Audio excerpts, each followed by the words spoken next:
Baik, sebelum kita masuk ke pengertian membuka dan menutup pembelajaran, alangkah baiknya kita memahami dulu apa yang dimaksud dengan pengertian keterampilan. Dalam rangka meningkatkan kinerja seorang individu, maka salah satu faktor penunjang adalah tingkat keterampilan personal individu itu sendiri. Semakin tinggi tingkat keterampilan seseorang, maka akan dapat meningkatkan kinerja. Maka untuk itu beberapa para ahli juga mengungkapkan pendapatnya mengenai keterampilan. Yang pertama, menurut Gordon, keterampilan adalah kemampuan yang dimiliki oleh seseorang, yang dimana kemampuan yang dimilikinya itu bentuk dari implementasi dari sistem pelaksanaan pekerja atau aktivitas kegiatan. Sedangkan menurut Dunete, keterampilan adalah kapasitas yang diperlukan oleh seseorang untuk menjalankan tugas dalam rangka mengembangkan diri. Pendapat tersebut berhubungan juga dengan pendapat Naller, yang dimana menurutnya keterampilan merupakan proses untuk mengembangkan potensi dan sebagai bentuk proses penggalian seseorang. Berdasarkan beberapa pengertian keterampilan dari para ahli yang sudah saya sebutkan, maka dapat disimpulkan bahwa keterampilan itu berarti kemampuan untuk mengoperasikan suatu pekerjaan secara mudah dan cermat yang membutuhkan kemampuan dasar, dan dengan adanya keterampilan yang dimiliki, maka akan dapat memecahkan masalah yang ada sehingga dapat memudahkan dalam mencapai tujuan yang hendak dicapai. Keterampilan ini akan dapat Pengertian keterampilan membuka dan menutup pelajaran. Membuka dan menutup pelajaran merupakan dua kegiatan yang rutin yang harus dilakukan oleh guru untuk memulai dan mengikuti pelajaran. Dua kegiatan ini harus dilakukan oleh para pendidik. Menurut Siswanto pada tahun 2010 dalam Prayitno dan kawan-kawan, keterampilan membuka dan menutup pelajaran adalah kegiatan yang mengawali dan mengakhiri proses pembelajaran. Kegiatan membuka pelajaran ini dilakukan pendidik untuk menciptakan suasana pembelajaran yang kondusif, agar peserta didik bisa mengikuti kegiatan pelajaran. Kegiatan penutup pelajaran adalah kegiatan yang dilakukan pendidik untuk mengakhiri kegiatan pembelajaran. Fatoni tahun 2012 juga menambahkan bahwa keterampilan membuka ialah kegiatan yang dilakukan pendidik untuk menciptakan suasana yang siap mental, fisik, dan emosional peserta didik agar berpusat pada kegiatan pembelajaran yang akan dilakukan. Keterampilan menutup adalah keterampilan pendidik dalam mengakhiri kegiatan inti pembelajaran, sehingga dapat dikatakan bahwa keterampilan membuka dan menutup pelajaran ini sangat penting bagi seorang pendidik.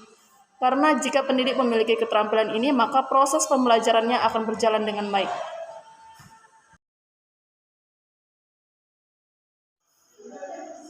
Keterampilan membuka pelajaran merupakan suatu kunci dari seluruh proses pembelajaran yang harus dilalui oleh seorang guru. Membuka pembelajaran adalah usaha atau kegiatan yang dilakukan oleh pendidik dalam kegiatan belajar mengajar guna untuk menciptakan suasana yang kondusif sehingga memberikan efek yang positif terhadap kegiatan belajar. Tujuan membuka pembelajaran ini adalah membantu siswa mempersiapkan diri sejak semula sudah dapat membayangkan gambaran apa yang akan dipelajari, yang selanjutnya menimbulkan minat dan perhatian siswa terhadap apa yang akan dipelajari dalam kegiatan belajar mengajar. Yang ketiga, membantu siswa untuk mengetahui batas-batas tugas yang akan dikerjakan. Yang keempat, yaitu membantu siswa untuk mengetahui hubungan antara pengalaman yang sudah dilaluinya dengan hal yang baru yang akan dipelajarinya. Nah, pentingnya mempelajari keterampilan membuka pembelajaran ini adalah untuk menarik daya minat siswa. Yang kedua yaitu memberi motivasi, dan yang ketiga memberikan acuan, dan yang keempat memberikan penguatan. Perhatian peserta didik, guru bisa menariknya dengan gaya mengajar guru saat menerangkan dalam kelas atau berdiskusi, menggunakan gerak jalan mendekati siswa tersebut, atau memperhatikan siswa. Bisa juga menarik perhatian siswa dengan menggunakan media pembelajaran yang bervariasi dan pola interaksi belajar guru yang bervariasi juga. Dalam menimbulkan motivasi peserta didik, guru bisa memberikan kehangatan di dalam kelas atau antusias terhadap siswa. Dalam memberi acuan, guru bisa membentuk petunjuk kepada siswa untuk mengerjakan tugas-tugas sesuai dengan ketentuan pembelajaran. Dalam pemberian penguatan, yaitu seorang guru akan memberikan motivasi atau dukungan terhadap siswa dan perhatian lebih agar siswa tersebut dapat perhatian dari guru atau merasa terlindungi dalam proses pembelajaran. Baik, di sini saya akan melanjutkan membahas mengenai keterampilan menutup pelajaran, di mana keterampilan menutup pembelajaran itu ialah kegiatan akhir yang dilakukan pendidik setelah melakukan kegiatan inti pembelajaran. Keterampilan dalam menutup pembelajaran ini memiliki tujuan yang pertama itu untuk mengetahui tingkat keberhasilan siswa dalam mempelajari materi pelajaran. Yang kedua, mengetahui tingkat keberhasilan guru dalam membelajarkan pada siswa. Yang ketiga itu membantu siswa agar mengetahui bagaimana hubungan antara pengalaman yang sudah ada atau materi yang sudah dikuasainya dengan hal-hal baru yang dipelajarinya. Usaha yang dapat dilakukan pendidik dalam menutup pembelajaran ini yaitu merangkum materi pembelajaran yang telah disampaikan, menyuruh peserta didik membuat ringkasan, dan yang ketiga itu pendidik dapat melakukan evaluasi mengenai materi yang telah diajarkan. Untuk itu, dapat dikatakan bahwa unsur-unsur dalam keterampilan menutup pembelajaran ini ialah yang pertama, meninjau kembali materi yang telah disampaikan, membuat ringkasan, dan yang ketiga itu mengevaluasi pembelajaran, di mana dalam meninjau kembali materi yang telah disampaikan ini dapat dilakukan pendidik dengan cara merangkum inti pelajaran atau menarik kesimpulan yang mengacu pada tujuan yang telah dirumuskan. Kegiatan merangkum ini dapat dilakukan oleh peserta didik di bawah bimbingan oleh guru ataupun peserta didik dengan guru. Dalam membuat rangkuman ini bisa juga dilakukan dengan cara lisan maupun secara tulisan. Yang kedua itu membuat ringkasan. Kegiatan meringkas materi yang telah dipelajari dapat memantapkan penugasan peserta didik terhadap inti atau pokok-pokok materi pelajaran yang telah dipelajarinya. Di samping itu, dengan ringkasan ini peserta didik dapat dijadikan sebagai bahan karena tidak ada buku acuan yang dia miliki, maka dengan membuat ringkasan itu dia memiliki bahan materi yang akan bisa dipelajari di kemudian hari. Yang ketiga itu mengevaluasi. Evaluasi dilaksanakan untuk mengetahui keefektifan pembelajaran yang dilakukan dan untuk mengetahui apakah tujuan-tujuan yang telah dirumuskan dapat dicapai oleh peserta didik melalui pembelajaran tersebut atau tidak. Hasil evaluasi itu dapat digunakan untuk berbagai kepentingan dan memberikan penilaian, serta bisa juga untuk memperbaiki program pembelajaran. Adapun bentuk evaluasi itu yang pertama mendemonstrasikan keterampilan, mengaplikasikan ide baru dan dalam situasi lain, dan yang ketiga itu mengekspresikan pendapat siswa sendiri. Jadi sekian materi yang dapat saya sampaikan mengenai keterampilan dalam menutup pelajaran. Sekian dan terima kasih.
itu kumpulan dua orang atau lebih yang memiliki tujuan untuk menyelesaikan permasalahan yang ada untuk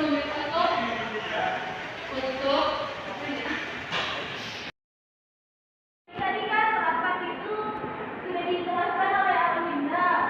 Jadi ini pertanyaan lagi yang itu rapat kami. Kalau menurut saya membuat rapat itu pertemuan dua orang atau tiga orang atau lebih untuk mencapai satu tujuan yang ada. Tujuan yang bagaimana itu kami? Ibaratnya kan guru rapat di sekolah, kalau ibaratnya kan guru rapat di sekolah. Tujuannya itu untuk belajar dan ya, betul sekali. Jawaban dari Rohani ya. Ibu sangat bangga dengan Rohani, dia sudah dapat penangkan pembelajaran. Padahal itu belum menjelaskan secara detail. Baik, terima kasih Rohani. Kita tutup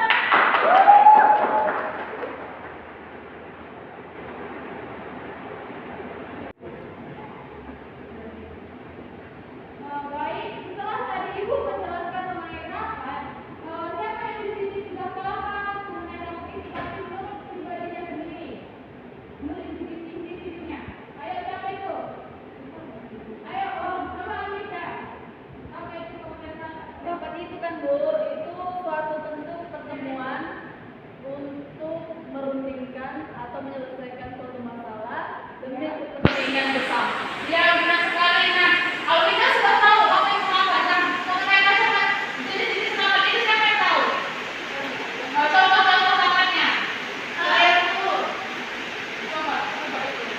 Rohani, ibaratnya itu contoh rapat itu rapat guru, rapat antara peserta didik, itu rapat di dalam organisasi. Rapat OSIS tuh. Oh iya benar sekali. Jadi contoh-contoh rapat ini banyak ya, dan sering sekali terjadi di dalam organisasi sekolah dan kadang di kelas ini kita juga melakukan rapat. Nah, untuk itu siapa di sini yang bisa menyimpulkan materi yang telah kita pelajari hari ini? Ayo, siapa? Setelah kita membahas mengenai rapat tadi, siapa di sini yang dapat menyimpulkan mengenai materi yang telah kita bahas agar kita kasih nilai? Ayo. Menurut saya kan Bu, rapat itu adalah suatu pertemuan antara organisasi yang menyelesaikan suatu permasalahan untuk kepentingan bersama. Contohnya itu rapat OSIS, rapat guru, rapat organisasi pramuka, begitu Bu. Ya benar. Jadi terus kita dapat nilai ya. Ada yang mau lagi menyimpulkan? Apa Bu? Rapat iya, kita lagi kita pulang ya. Jadi rapat ini ialah suatu bentuk pertemuan dalam suatu organisasi dan macam-macam contoh-contohnya itu sering kita jumpai di dalam sekolah ini seperti rapat OSIS, rapat pertemuan di sekolah-sekolah kan dengan guru-guru dan stafnya. Jadi kita sudah memahami kan apa itu rapat dan bagaimana contoh-contohnya. Jadi untuk itu Ibu akan menugaskan kalian membuat ringkasan mengenai pertemuan hari ini dan dikumpulkan minggu depan. Artinya dong apa ya? Apa lagi?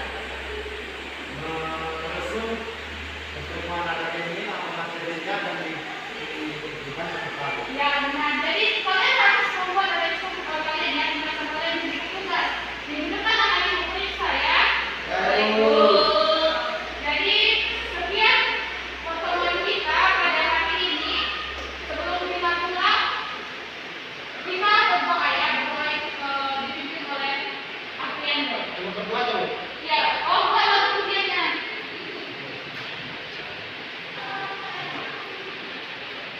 Baik, sebelum kita mengakhiri pertemuan kita, kita bernyanyi dulu.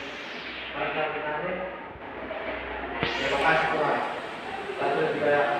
Terima kasih Tuhan, untuk kasih setiamu. Pertemuan kita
guru menguasai Tuhan supaya dapat menggunakan anaknya ini sukses di dunia Tuhan.